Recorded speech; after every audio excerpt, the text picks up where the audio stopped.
His wife thought he had expertise in it. She believed it would be 100 franc. Franc was and then when they showed it to an expert, it was Bezalel, he said, 100 franc? Do you know what you have over here? Minimum of 100,000 franc. You are the richest man or richest woman in the city of Troy. That's where Rashi was born. Worms, Troy's, both places. They were like ecstatic, you know what to do with it. I mean, all of a sudden you become the richest person in the city. And to make a very long story short, they couldn't find any customers. Until one day, the emperor lived on the other side of the river, and he heard the announcements that were made by Rafi's father, and it became well publicized that Rafi's father has a diamond, very expensive diamond. What happened? The emperor's idol,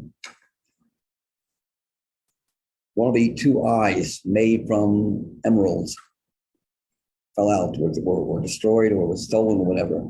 And it bothered him like crazy because that was the most expensive part of that idol. It had all kinds of radiant colors. And he heard not far, there's a Jewish rabbi who has this, who can solve the problem. Of course, they came to Rabbi Yitzchak. He didn't know exactly what it was for. He was very happy because he knew that the emperor for sure will pay the full price. But as they're on their way, they tell him, yeah, it's the idol, the Avodah Zorah, the idol of the emperor that has to be, fixed. Rafi's father heard that. He went, well, what do you mean? They didn't know what he meant. But don't worry, you'll come and he'll pay you off. Don't worry about it. Anyways, I'm skipping a lot. Just want to get to the bottom line. He was very troubled. He will never ever give away his wealth for Avodah Zorah. So what happened? They were passing by a body of water, and Rafi's father started making believe that he's so excited about this. He started showing it off. This is my life. This is my life. Look what I have here. Seeing the guy, people think the guy, he's obsessed with it. Unbelievable. He's so excited about it.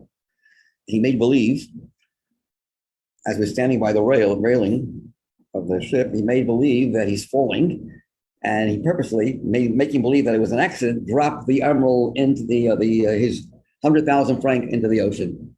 They tried to retrieve it. It was lost. He started playing a game as if it bothered him. And he started crying, and they started to. Anyways, they told when they got to the emperor, he said it was a terrible, mishap, and he's beside himself. The emperor says, "Don't worry, tell him not to worry. It's okay. We'll find another one." In the meantime, he was so happy inside. He says, "Thank you, Hashem, for saving me from the Aveira of Avodah Zorah. I'm so happy to have lost that diamond." As a result, he was zoicher to have Eliyahu Navi appear to him, tap him on the shoulder. Hi.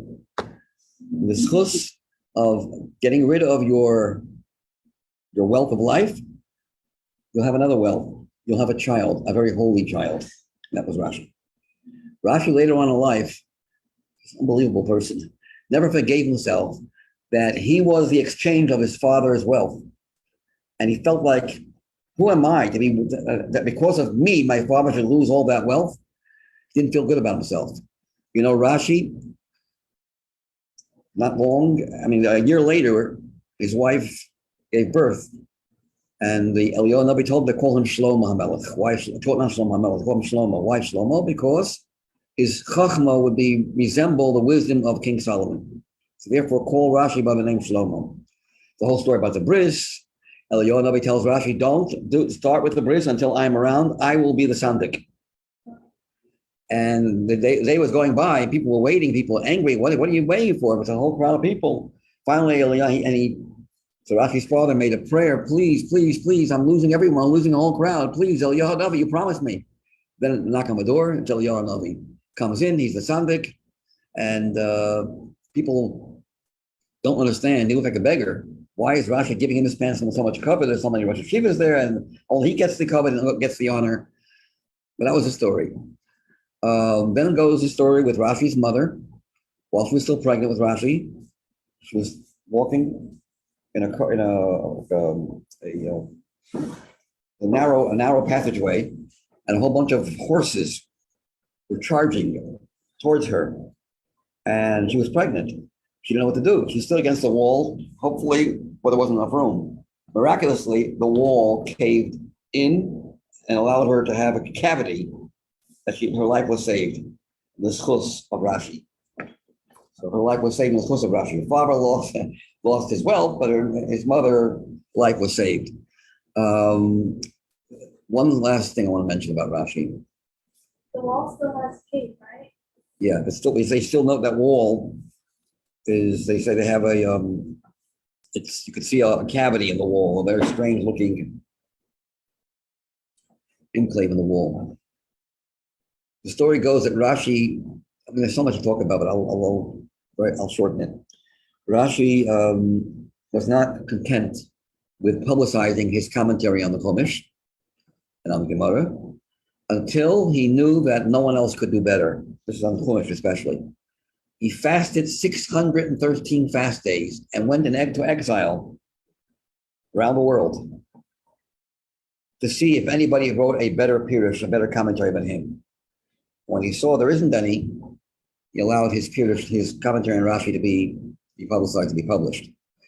There were stories where he used to go around from shul to shul, Beis Medrash, and he would write answers to many questions people had and put it into the Gemara, people's Gemaras. And all of a sudden, when people saw it, like, wow, this answers so many questions. Who's the author? They couldn't figure out who the author is. Finally, he was caught. Rashi was caught red-handed as the secret author of all these great kuntresim, they're called, like notes. When Taisus quotes Rashi, he says, Peter, but kuntris writes, meaning Rashi. Because he was known as the kuntris, the mysterious kuntris, which is like a notebook. But who's the author? They found the author later on. Rashi was extremely humble. He was so discreet and so, what's the word you need? The French word? Not to be persona non. He didn't want to be seen. What's the word I'm looking for? You know what I'm talking about. It's in the French, very private. Didn't want covet at all. I was going to say a story about him. Really shied away from it. The story goes with a woman who was very nervous. He also had a great sense of humor, by the way. The woman who was very, very nervous, she had a goya in the house, and she noticed that there was wine, it was not mavushal, that was spilled on the floor. So she asked Rashi, what's going to be with my wine? Can I drink it? So Rashi says, the wine that's on the floor, you can't drink. I wouldn't want you to drink that. But the wine in the bottle is fine. He had this sense of humor. He had 3 daughters, all married to great scholars, no sons. And these daughters, many of them were, all 3 of them were the mothers of the Bali Hatosfos, including the greatest of all of them, Rabbeinu Yaakov Tam, who said, I can match Rashi, my grandfather, in his commentary on Gemara, but his commentary on Chumash, no one can match him. They say later on the Rambam lived after Rashi, so they never met each other. The Rambam saw, he was about to make a Pirush on Chumash too. He saw Pirush Rashi, goes, whoa, he did a good job. And he stopped. That's what I heard. But today was his yard site. He passed away 917 years ago, exactly. He was born 982 years ago, lived 65 years. But in those days? He lived 65, yeah. That was in those days, it was quite normal to live that long. Yeah, 65, 70, 75 already was considered like, Arichas Yomim. The Maharal Prague lived very long, by the way. Maharal Prague lived into his 90s, well into his 90s. Wow. The Arizal lived only into his 30s. The Shach lived only until 40, I think, 40 something. Great Sifsikoyin on the commentary on the Shulchan Aruch. So it was long lived, and then it got shorter. And No, there were certain people who lived very long. There were people who lived very long, but the average was 65, 70, 75, not longer, much less than today. Okay, I want to answer the question we asked last class about why is it that the Eibishter destroyed the Beis Hamikdash? How was he allowed to do that? We sinned, so hide it. Like in the case of the Mishkan. Where is the Mishkan? It's not destroyed. Many of the Kalim, the Aron, are still around. We just don't know where they are. Some of them are in the Vatican. They weren't destroyed. So why did Hashem have to destroy the Beis Hamikdash and violate the halacha? You're not allowed to destroy a shul, let alone Beis Hamikdash. Lo ta'asun kein la'Hashem alekechem. It says, "V'nitastem es mizbechotam." You shall crush and destroy and demolish all their places of idol worship. But don't do that to Hashem. Now even pull a stone out to break and destroy. And Hashem did that. Hashem didn't only allow it to happen. That's a mistake people make. Hashem didn't allow it to happen. He sent it. He orchestrated it through a shliach. How could Hashem violate the law he set in place? Yes. So Hashem is, once he set the Torah down, he's bound by it. Every bar mitzvah boy says that in his bar mitzvah Mamar. Whatever Hashem tells us to do, does himself. We discussed about belief in gods, how he does that. There are other questions. How does Hashem fulfill the mitzvah of honoring parents? It's a good one. We'll leave that for another time. But the question is, how is he allowed to destroy the Beis Hamikdash? And the Rebbe's answer is based on a very interesting medrash. It says the following. Chodesh Av, which starts tonight, what mazel is the mazel of tonight? Know the name of the mazel? Elul is the Sula, Virgin, Virgo. What is tonight? Leo, Lion. Mazel Aryeh. So here it was it sounds like a poetic medrash. What's the medrash say? Medrash says, let me just get the exact lashon of medrash. Very strange lashon. I'm going to quote the medrash verbatim, not to make up mistakes. Second.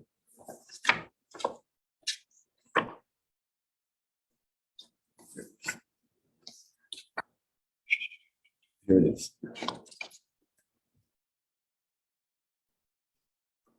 Yeah. It's in Yalkut Shimoni in Yirmiyah. Allah Aryeh ben Mazel Aryeh. Arose the lion in the mazel of Aryeh, which is the month above. Who's that lion? Nebuchadnezzar. He arose from his cage, as it says, like a lion coming out of the cage. Vehechriv, and he destroyed Es Ariel. Sounds like the lion of God, which refers to the Beis Hamikdash, was called God's lion. Why is it called Ariel? Anyone know? Why would the Beis Hamikdash be called Ariel?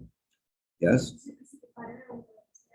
The fire descended miraculously and consumed the carbonates, and it looked like a lion crouching over its prey. Revutza ka'ari. So the Beis Hamikdash, which of course the most important avodah are the carbonates, and being that we had the miracle of the fire, the lion fire, it had the name Ariel. So all Nebuchadnezzar arose in the mazel. He's called the Aryeh. Aryeh is the Nebuchadnezzar, referred to as a lion. In the month of the lion, destroyed Ariel.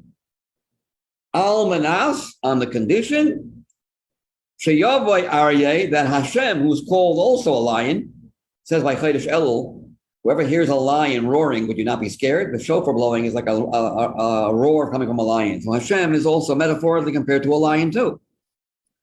Aryeh. The Aryeh, the holy Aryeh, Hashem. So why is it that Hashem allowed this, or it made it, actually orchestrated the Churban Beis Hamikdash, so that Hashem, who's also called Aryeh, in the month of Aryeh, the month of will rebuild Ariel, the Beis Hamikdash. What's this poetry going on over here?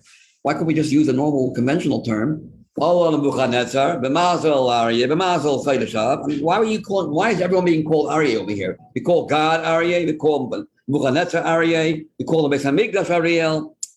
The answer is, Rebbe, this is the answer to our question. How is Hashem allowed to destroy the Beis Hamikdash? The answer is, if you're taking down a shul, but you want to renovate it, make it look nicer than before, that's no problem. Hashem saw that a Beis Hamikdash built by humans cannot last. So therefore, he renovated and destroyed Al-Manas, that the same Aryeh. In other words, the Aryeh of Nebuchadnezzar was really, in truth, doing Hashem shlichus, because ultimately, the real Aryeh, Hashem, will rebuild a better Beis Hamikdash. So that's not a problem anymore in halacha, yeah. But so you're saying Hashem saw that any Beis Hamikdash built by humans cannot last. But we always, meaning like that's just the way it is. It can't last and so fast. But the thing is, we always talk about how the Beis Hamikdash will still be here if people have had honest around, or if people hadn't worshipped idols. So was it on us, or was it? Well, that's cited. Because it was both. Because of the fact that it was built by people, people's faults affect it. But if it's built by Hashem, which is who's eternal, then that would give us the koyach to also keep our Yiddishkeit eternal as well, and we wouldn't sin. Anyway, so that's the answer. The answer is the fact that the Medrash uses Aryeh all over the place is to tell you that the Churban was part of the Geula. The Churban was a stage in the actual Geula. So not only after the Churban do we say Mashiach could come even a minute after the Churban, but rather while it's happening, it's a renovation. And it's really the beginning of the Haskalah of a much better and greater Beis Hamikdash. Of course, had we not sinned, we could have had the third Beis Hamikdash planted in the first, or in the second. But because we did sin, so it had to go through stages. Okay, that's that. Now we go to the Mamar. Now the Mamar is getting heavy.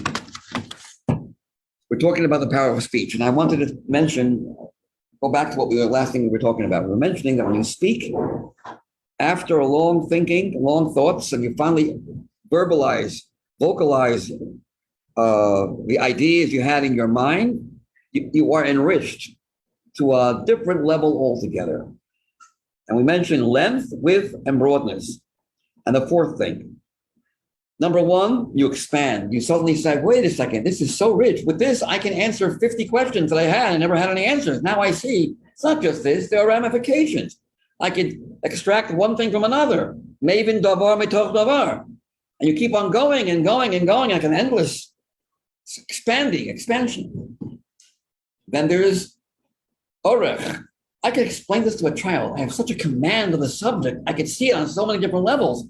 I could talk to my child and explain it. It's so clear to me. And number three, it's a lot deeper than I thought.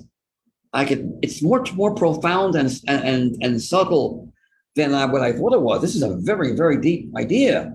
As I'm talking, I feel that. Fourthly, which is really part of depth, I don't see only one way. I can see another way of explaining it. So I gave an example, although it's a poor example because it's a little too easy. I asked a question in class, who has more bittul, a tzaddik or a beinoni? Or when was there more bittul, when we had a Beis Hamikdash or in Golus? So, and you can ask another question, similar to this one, but a little different. What's worse? Someone who violates an Ave'ah, let's start with this one. Someone who violates Hashem's will intentionally, or it happened by mistake? You intentionally desecrated the Shabbos, or by mistake you forgot that it's Shabbos? Which one's worse? Worse? Yeah. Well, what was your first glance answer? By mistake? Really? On purpose, you would think. You get punished for on purpose. On a mistake, there's no punishment for that. You bring a carbon for it. Yeah, but the fact that they forgot that it was Shabbos. Yeah. How do you forget? Okay, so how do you see the other side of the spectrum? Wait a second. Hey, wait. I don't know. Maybe it's worse if you have no control. It's so much part of you, even when you're not conscious of sin. Then you're not making it Oh, part of it's you, like no. if you intentionally violate Shabbos, you know that it's Shabbos. Right. You remember that. You remember what the rules are. But if you forget what the rules are, it's almost like saying you really don't. The Shabbos, right? You're so out of it that it happens without you even thinking. It became part of you. It's like so easy. But if I had to choose you, Michal Shabbos, that means it's really not part of mine, but I chose to do it. So you can argue the way back. So then you say, no, I see your point now. Then you go back, wait a second, there's no contradiction. Depends what you mean by worse.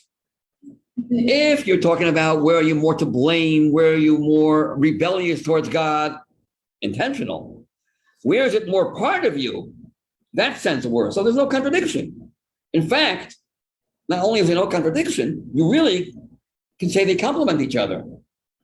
Because it's something, in other words, the very reason as to why the Mazid is worse, because you chose to rebel against God, that itself tells you, but you had to choose, it didn't happen automatically. So you're not that bad. You can actually take the chisaron of Mazid and turn that into a plus. Turn the, and likewise with shogeg. It's because it's chosen, that means it's not so much, it's not innate, it's not part of your, part of your system. You had to choose to do wrong. It wouldn't happen. You'd never do it by mistake. If you're doing it because you know what you were doing.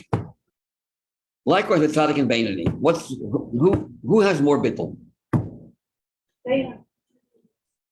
Okay, I would say tzaddik first. Tzaddik is on a much higher level. He's 24/7. He can't even think of against Hashem's will. It's automatic. He's a Keli. He's a Merkava. He's a Merkava, isn't he? Doesn't Merkava mean bittul? But yet you're right. You're right too. Rotem, you're also right. Because, yes. Because like a baby knows that they can't go further, so they're. Why is that bittul? That's because they know. Because the real reason why it's bittul is because It's trying. their mitzius does not conform with God. I don't see the way God sees. I submit. I put my eye aside. The tzaddik is not doing that. His eye is holy. He doesn't experience real bittul. So it does say in Chassidus, the quantity of bittul a tzaddik has more. More of him is part of Hashem. But the quality of bittul, what really are you doing? You're not really sacrificing anything. This is who you are. It's a pleasure to serve God.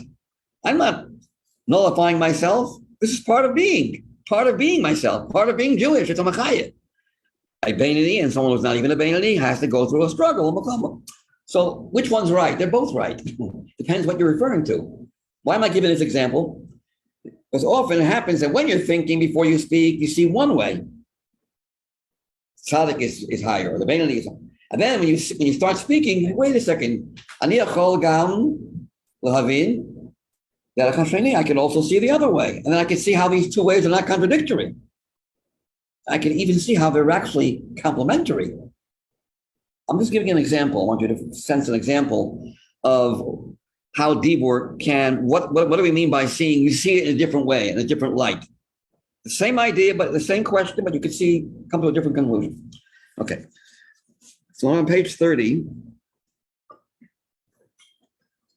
And let me ask you a question. I'm going to a little test over here. What were the three differences between Machshava and Dibur? Earlier mentioned in the Mamar. 3 chilukim between Machshava, which is already communication with yourself, versus when you speak. The Mamar mentioned 3 major differences, and they are A, B, and C. Anyone know? Part of the Mamar. You might have skipped it, might have missed that. So one difference is Machshava is constant. Dibur is not. You're always thinking, but you're not always speaking. Number 2, Machshava stays within you and Dibur leaves the person. It's heard outside of you. And number 3, Machshava, nobody can sense it, but Dibur you can sense. What is sense? Margish. Machshava lo yachol hazulat, mishu acher lo yachol lahargish et hamachshava shelcha. But with Dibur, Margish, here, I sense what you're saying. I sense what's going on. Okay. I just want to see if you remember what we did, but I guess we did. This wasn't remembered. Not a good thing. Okay. Now, on page 30, in the middle of the page, actually the second paragraph. Let's go to the second paragraph. Oh, no, I'm sorry. Well, not 30. I'm in 32. We did 30 already. 30, 32. In Hebrew, 32. Yeah.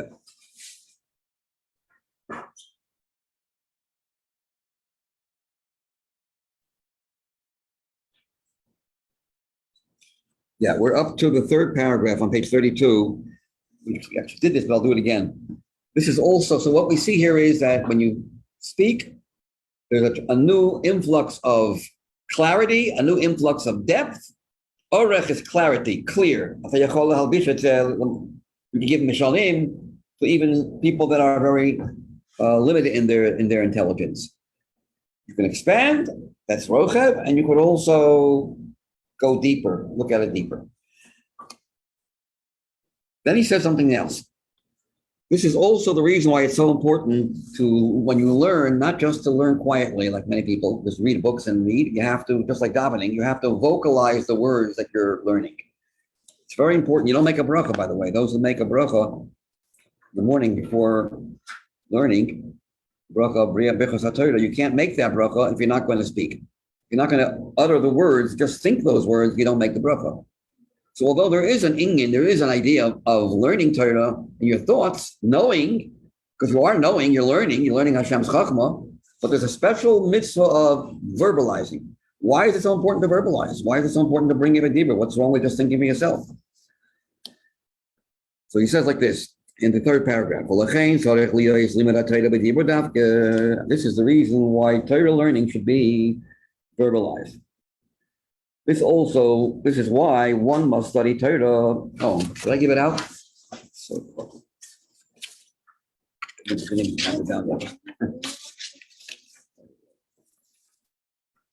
tired. Okay, so anyone who has this on page,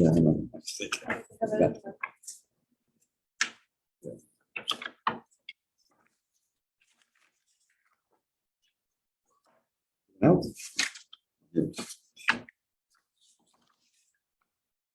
Take this. This. Take this. And this remains. Okay.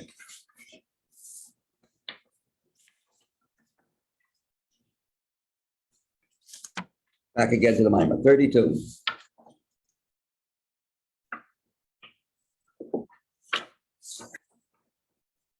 No, 31, my mistake. Page 31. Page 31, not 32. Page 31. This is the reason why one must study Torah aloud. As the verse says, as it says in the pasuk, "V'dibarta bam." Say that in the Shema. "V'dibarta," you shall speak those words.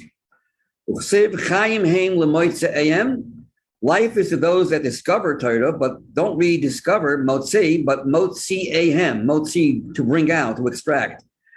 Life is given to the people who motzi ahem bipeh, who verbalize, say the words they learn out, to come out of your mouth. When you learn something only when it's verbalized, vocalized, you articulate that in words. Oz, then and only then,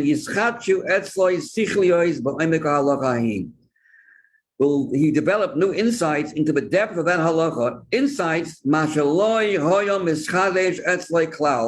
that would not have occurred to him. He would not have felt that novelty when you were thinking, pondering on this halacha in your mind without actually saying it.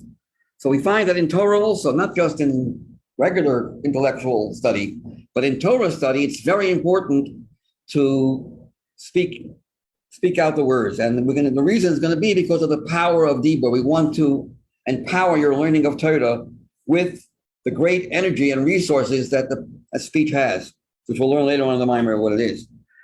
Okay, so that's that.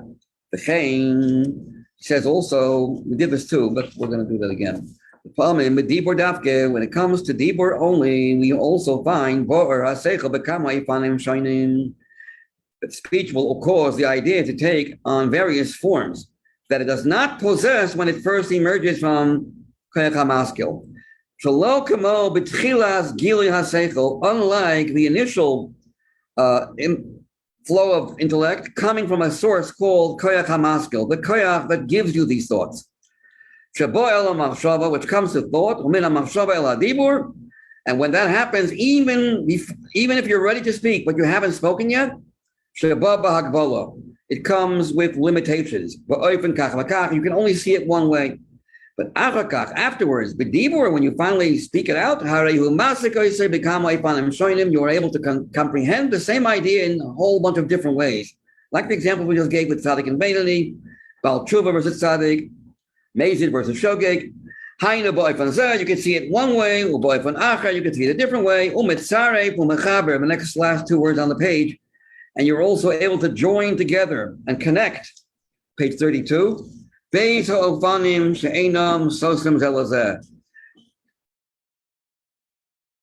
can see how the two different methods of how you understood something are not contradictory. Or furthermore, they're actually two saying this, they are complementary, they're saying the same thing. Two halves of one commentary. Any two. If you have, let's say, two different ways of understanding something, like I just gave the example. Oh. Shogeg, Mezid, which one? Shogeg is worse, Mezid is worse. And then it's not a contradiction. And then you say, not only is it not a contradiction, but I can see how they go together. The Maila of Shogeg is the Chisaron of Shogeg. Because you have a Maila that you didn't rebel against Hashem, you didn't mean to, so why did you do it? So why did you do it then? If you don't mean to do it, how come you did it without even thinking? It's part of me. So the Maila, the good part of Shogeg is the bad part. And the good part of Mazid, or the bad part of Mazid, that you chose to do something evil, that's the bad part. To rebel against Hashem willingly? But what does that also show? I wouldn't do it inadvertently. If I did it because I had to decide to do it. It wouldn't have happened automatically. I don't make these sins subconsciously or unconsciously. When I do it, I know what I'm doing. So you can go both ways, and one way, actually, one explanation helps the other explanation. That one nakuda, one point, demands both. These are essential point that demands both. Now, Nimsa comes out, the next paragraph. The Hadibur, Mamshir, Gilior, Chadosh. Here's what we got up to really, page 32 on top. Now, so what do we see? We see something is uniquely happening when you speak. The Hadibur, Mamshir, Gilior, Chadosh. Speech elicits. Elicit means mamshich, draws a new insight from the source of the intellect that is not revealed when the concept initially emerges from its source. It draws, elicits, pulls forth something from that source of your seichel that would not normally be revealed. Which would not have been revealed at first from the source on its own when it initially popped into your head. The first time a thought comes into your head, it's not so deep. Comes in, you hear, and then a lot comes up later. Then he goes further. Not only is speaking better than the initial thought, the first time you thought something, first original idea as it's hit your brain is a lot weaker and a lot less profound than when you speak. But furthermore, even the second time you look at it in your mind, when you go deep, you delve deep, b'tamek, b'iyun, you're going deep into the subject, and you're really making things much more clear in your mind. Even that does not compare to deep work. V'gam b'iyun hatoiv, even with great delving into depth. V'oimek machshavtoi, deep in your thoughts. Not the first thought, not the initial organic, just pop-up thought. We don't find that the real depth of that seichel or halacha, whatever it is, either halacha or a logical deduction, we don't feel that you get the real depth until you speak. Strangely enough, it only happens when you speak it out. Even though you had everything clear in your mind, and you were really spending hours and hours and hours of trying to go deeper and deeper and deeper, and you still are missing something. And when you speak, wow, it starts opening up. That's a big pillar, because speech is mekabel. It only is a mekabel. How could a mekabel have more than what's feeding it? All I have, from your seichel, from your midos. What do you say? What do you feel? You don't speak without having any message. Just by the way, interestingly, the word delis is a door in Hebrew, delet. It's opening, right? So it's interesting that the word delis also seems to relate to malchus, which is speech. Speech or kingship is a door to the outside, a door to the outside. And the word delis, besides meaning door, also means deles. It has nothing of its own. Its whole purpose is to enter and to exit. That's it. It's not there for any other purpose. A door opening is not really part of the house. It's just there to exit and enter. Malchus, Dibur, likewise, is an exit and an entrance. An exit to the outside, but in order to become an exit, it has to first receive messages from the higher parts of your personality, of your faculties, in order to be able to give out. So there's an in, it comes in, Dibur listens, what should I say? What should I say? What is there to say? It's mekabel. Now I can talk. Now I can allow people to come, I can exit outward. So there's an inward movement and an outward movement. And the word delis, besides meaning door, also sounds like diles. I have nothing. I am nothing. I'm just an opener to allow in and out. Those that are in can come out. Those that are out can come in. Side point. Anyways. So what's the answer to this question? So he's still not answering it. He's just telling you what's happening. But why is it happening? And he continues further. We must say something happens internally when you speak. Question is why this happens, but we'll first see what he's going to say here. We have to say the following. Every concept emerges from its source, which is called the Koyach HaMaskil.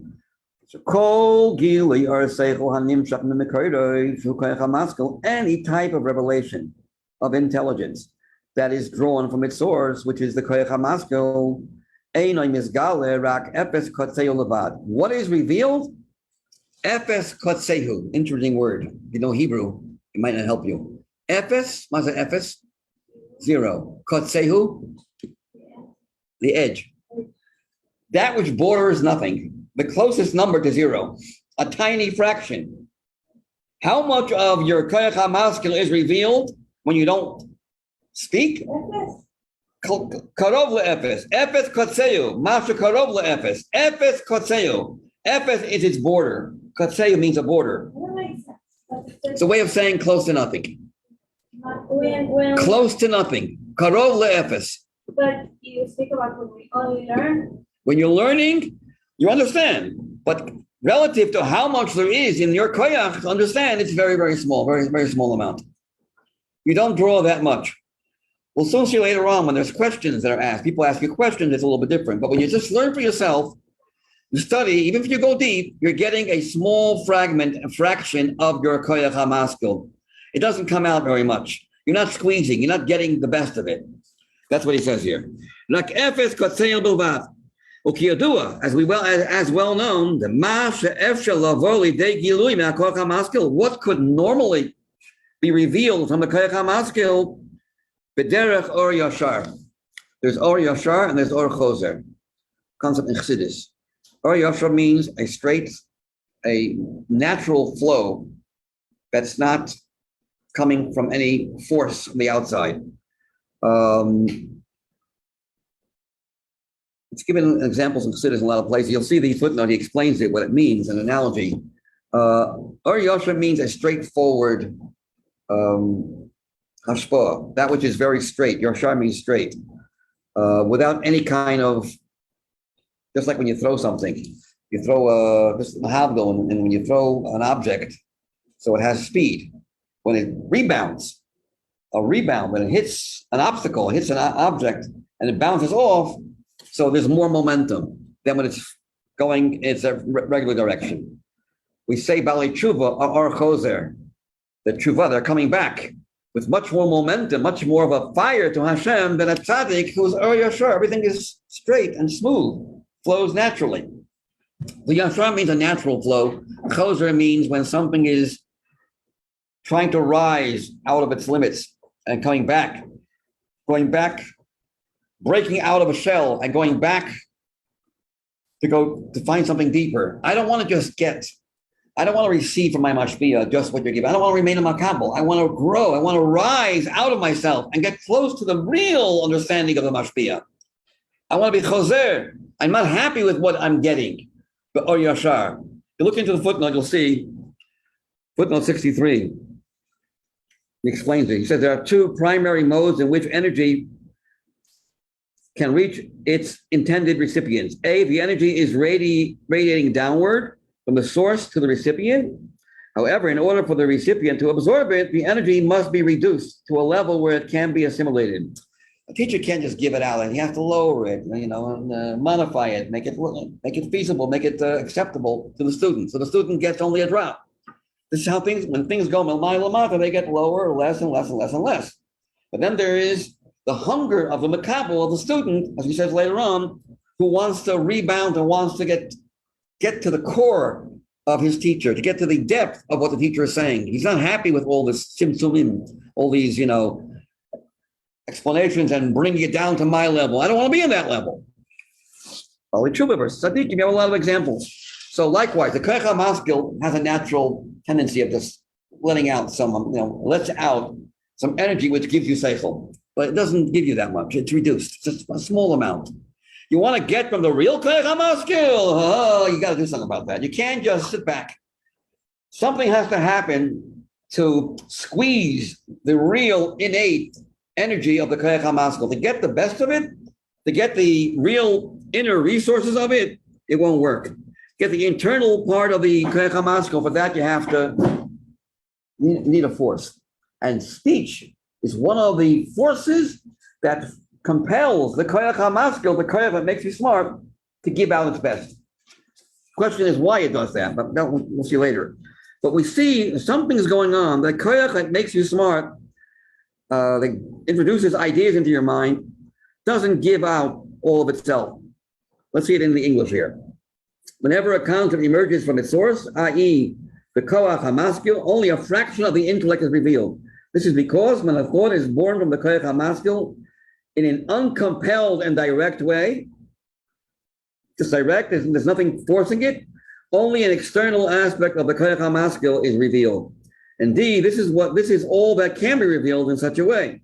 Its true character, the inner character of the Koach HaMaskil, which remains usually a secret, cannot be revealed on its own. Something has to force it out. So merely pondering the concept reveals only that which can be revealed, i.e., only the external aspect. There's one exception, even if you don't speak.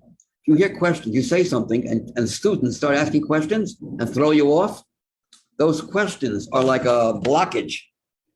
And then when you answer the questions, the answer to a darkness, a light coming out of a darkness, is stronger than natural light.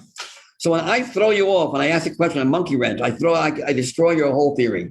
Whatever you just said, I can prove you're wrong. How could you say that, Rabbi? I learned in a Mamar, you showed me the Mamar, it says just the opposite. Wait, you're right. Wait a second. So I have to start thinking deeper. It's Mara. Yeah, see this too. Sometimes you ask a question, I didn't think of that question. Wow, that's not how I think. I think the way I think. Now you ask me a good question, and I have to now try to answer that question. To give an answer, I have to think deeper and remove that contradiction, remove that question, that obstacle, that hell of a hester. To get a light from a darkness, you're drawing deeper. But like any kind of learning, for sure, but it doesn't have to be sikhs. It could be Gemara, it could be a Mamar, it could be anything. You often have questions that are asked by students. Teachers learn more from their students than from their colleagues, and even more from their teachers. The students really make the teacher smart when they ask good questions. Questions the teacher was not ready for. Coming from the outside, wait, how am I going to answer this? Well, it happens. But the Mamar says, but you know what? Dibur, even without questions, you speaking without questions, accomplishes even more. Because by questions, true, you gain a lot, the teacher.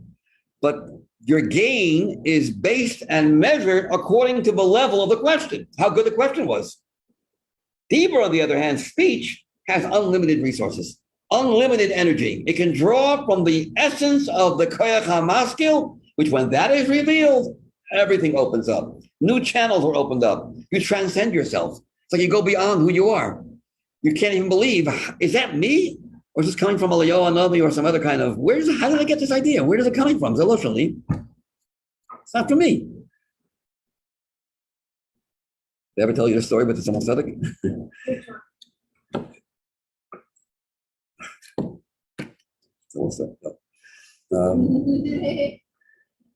I'll tell it anyways. There was a Mamar Chazal that says, "Tov Shel Harog, the best of the goyim you shall kill." Doesn't look too good for Jewish people to have that Mamar Chazal publicized, and it became publicized. Oh, good. And some Tzedek was in his shul, he was davening, and the Chassidim were davening, learning, davening, and one of those henchmen comes in and shows, you better know how to explain this. How dare you write this? You know what the English translation is? The best of the non-Jews should be killed. So what some Tzedek was asked, some Tzedek told his chassid, answer. Suddenly, out of nowhere, he said, I'm so sorry. You know what happened? Let me tell you what happened. How do you say kill in Aramaic? Katol. Katol. Okay. So here's what happened. Here's what the Apostle said to the Goy. There is no such Mamar Chazal that says the best Goy you shall kill. No, it says the best Goyim are the Catholics. Katholikin. Katol means Aramaic means to kill, but also means Catholics. The original Mamar Chazal meant to say the best Goyim are the Catholics. But the person who translated it did not realize that Katol means Catholics. He thought it means the Aramaic word of kill. So he translated back into Hebrew, and that's how this mistake occurred. But really, on the contrary, we are praising the Catholics. So the guy goes, "Whoa, okay, I'm so sorry for interrupting you." That was the end of the whole story. The Chassid goes to someone said, "This didn't come from me. This was not. I never thought about this. This obviously you gave it to me. So why did you have to send me? Scared the daylights out of me. Why couldn't you have given the answer?" The Tzemach said, "I didn't want to lie."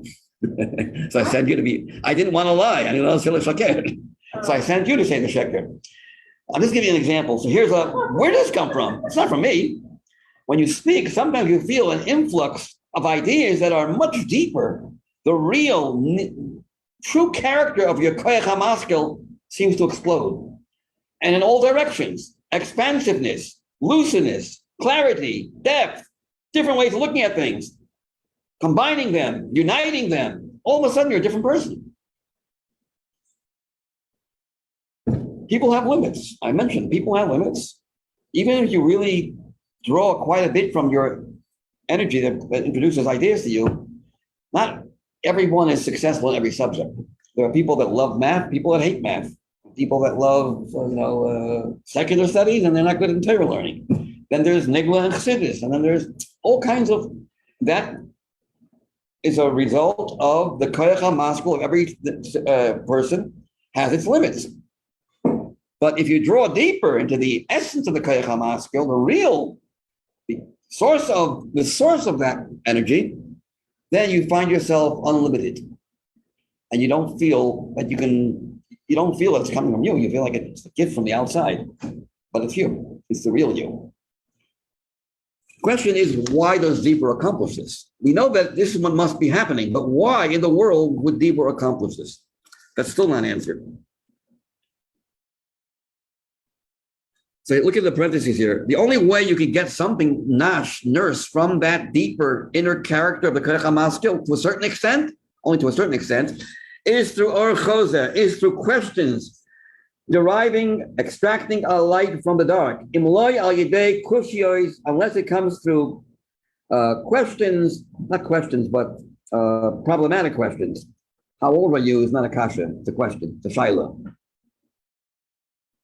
But if you answer, I am 17, wait a second. Last time I asked you how old were you, said 19. You don't get younger. That's the kasha. Kasha means something difficult. I have a problem. Problems. The helomos, the hesterim, concealments, obscurities, all kinds of things that block your understanding and it bothers you, especially if it comes from an outsider. Through that, you get a certain revelation of the depth and the inner character of your real koyach hamaskil. This comes only because you've experienced a darkness, and that's what helps. And I said before, even that doesn't go unlimited, because questions are good, but they're not unlimited. They're finite questions. So therefore, the answers are also as good as the question, maybe. So answers that come from a darkness, yes, are good answers and it's deep. But if it's based on the question, then it's also limited. But when you talk, when you speak, even without question, but even when you're just talking to someone for the first time, bringing out what you thought into words, and while you're speaking, you're also thinking as you speak, whoa, channels open up. I did that when I was on the radio, and I had to speak on the radio. I thought I had everything set up, and as I spoke, I had to shut my mouth. You can't say that. Suddenly, I understood what I was sitting and learning, preparing for hours and hours and hours, looking up sikhs back and forth, trying to really, and then as soon as I spoke, what? Why did I think about this before? What's wrong with me? I thought I had it so clear. What I had before wasn't clear. How am I not? Now it's going to take me much longer. Now I can't say that on the radio because it takes me too long. I didn't realize how much Dibur accomplishes. Okay. Okay, so unless you have questions, you don't really, you're very limited. Ki'im, if you go beyond the parentheses, the last 4 lines of the page, in Hebrew, Ki'im ma'yedei hadibur dafka, only through dibur. If you're not going to have questions, the only way you can gain, and really gain even more than the questions, is through speech. Which could not have been revealed on its own accord. What couldn't have been revealed, what you felt limited, you suddenly squeeze out through the power of speech. Behind it, why is that? In the last line on the page, on page 32, in English, this is because the words of speech force the intellect to reveal more than it can reveal on its own. Accordingly, only verbalization reaches the depth of the concept where thought alone cannot reach. They are machriach, they compel the power of chachma, that should be revealed more than they could on their own. What would naturally be revealed at first glance doesn't come close. Again,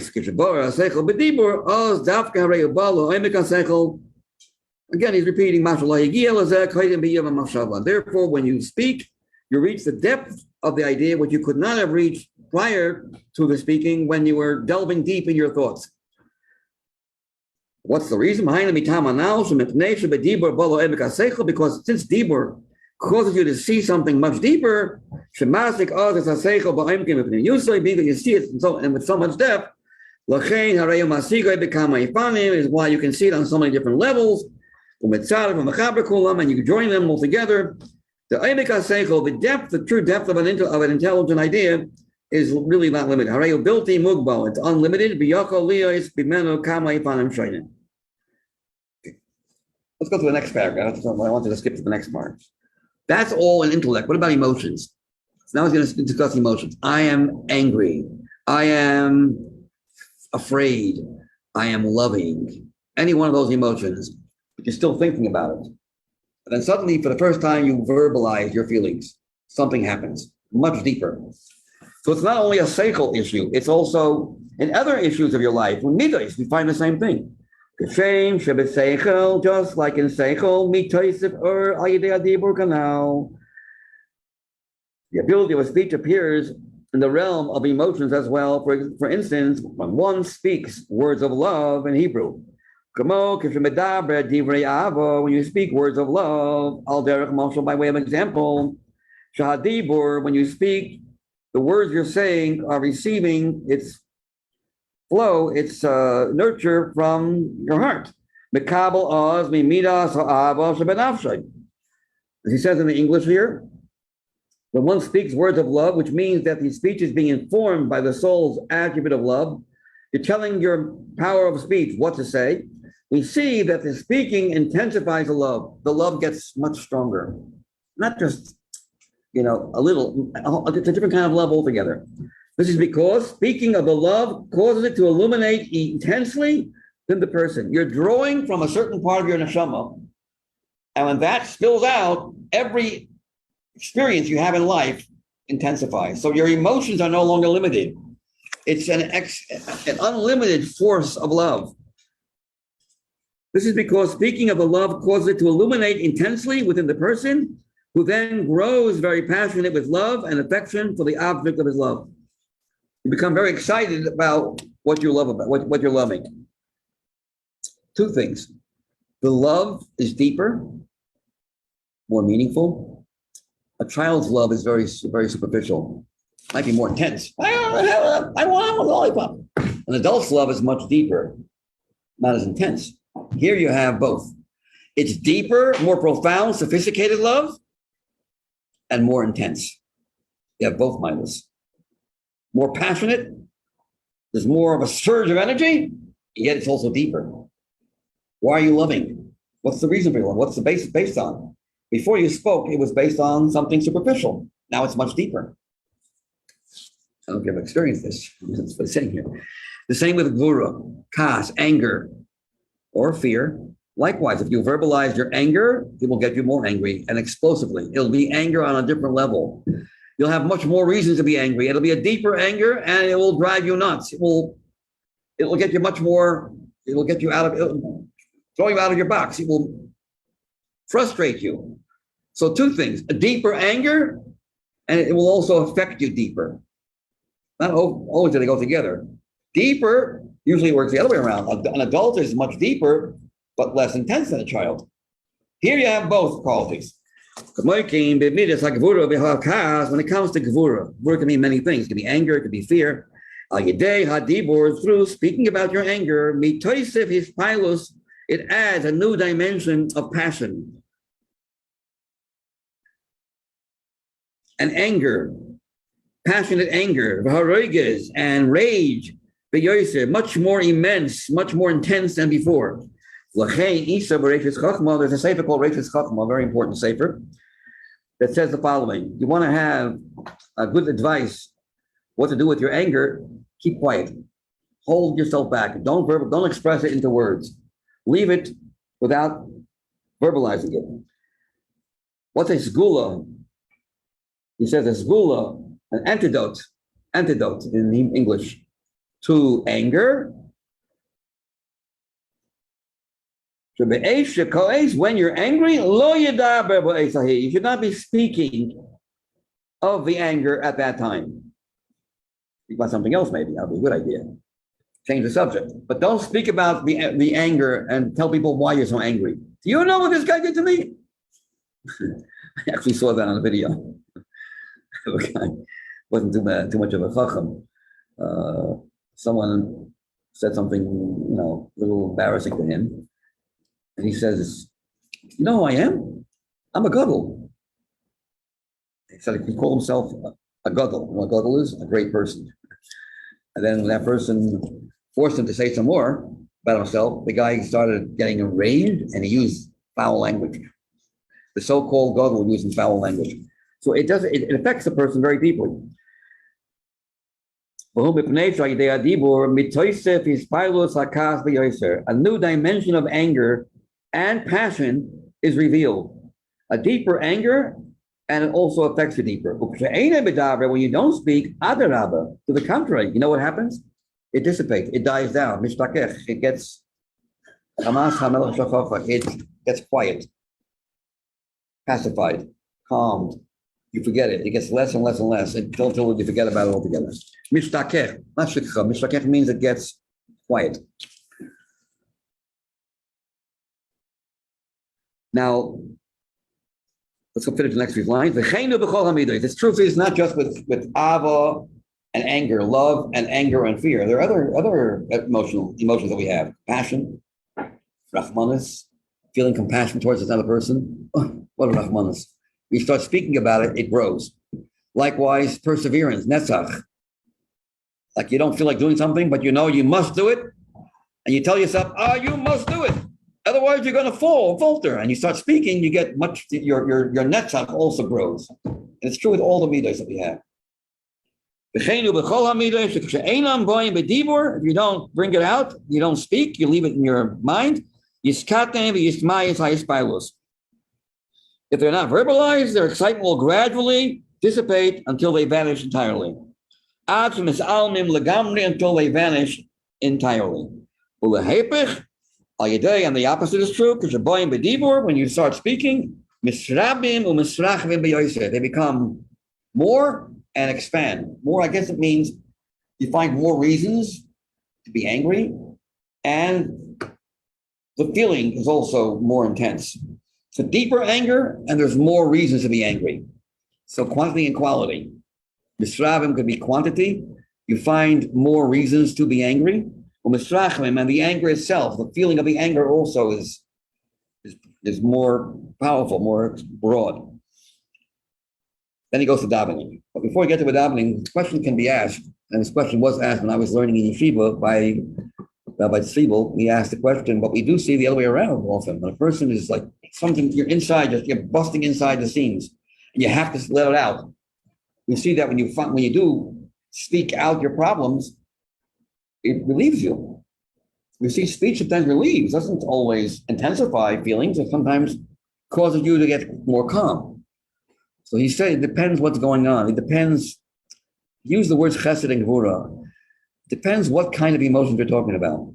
If the emotions are intense, you feel like you're going to explode, then speech is an outlet, and it will soften. It will alleviate. But if you feel it's in you, but you feel, I want to. You want it. You feel like you want to get more angry. You're afraid your anger will die down. It's not explosive. It's there, and you don't want to forget it. Then the words will make it worse. Sometimes you're angry, but it's going to, you don't have the energy to really, These people love to be angry. What? People love to be angry. They like to experience it. They want to feel, anger is an example. It could be anger. Yes, someone did something to you when you want to express.